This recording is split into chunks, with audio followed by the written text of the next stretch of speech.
Hi viewers, welcome to our channel.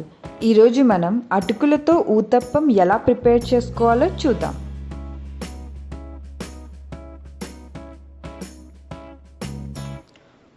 ముందుగా ఒక cup అటుకులు, ఒక కప్ పెరుగు కానీ మజ్జిగ కానీ తీసుకోవాలి. ఒక బౌల్ తీసుకుని అటుకుల్ని వేసుకుని పెరుగుతో 2 గంటల పాటు నానబెట్టుకోవాలి. అలానే 3 కప్పుల బియ్యం తీసుకోవాలి. బియ్యం ములిగేలా నీళ్లు పోసుకుని ఒక 3 గంటల పాటు నానబెట్టుకోవాలి. ఒకవేళ మీరు రేషన్ బియ్యం కానీ తీసుకుంటే అది 2 గంటల సేపు నానబెట్టుకోవడం సరిపోతుంది. 2 గంటల పాటు నానిన రైస్ని అలాగే అటుకుల్ని తగినంత ఉప్పు వేసుకుని మెత్తగా గ్రైండ్ చేసుకోవాలి. బ్యాటర్ కన్సిస్టెన్సీ ఈ విధంగా ఉండాలి.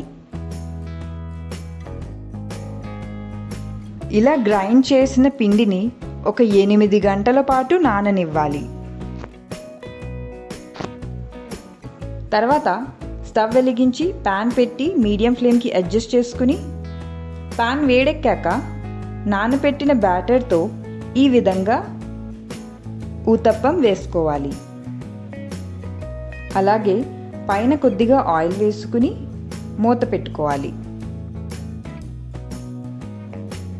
దోసలా స్ప్రెడ్ చేయకూడదు, అలాగే ఫ్లిప్ కూడా చేయకూడదు. 1 నిమిషం పాటు ఉంచి ప్లేట్లోకి తీసుకోవాలి. ఊతప్పం చాలా సాఫ్ట్ ఇంకా ఫ్లఫీగా ఉంటుంది.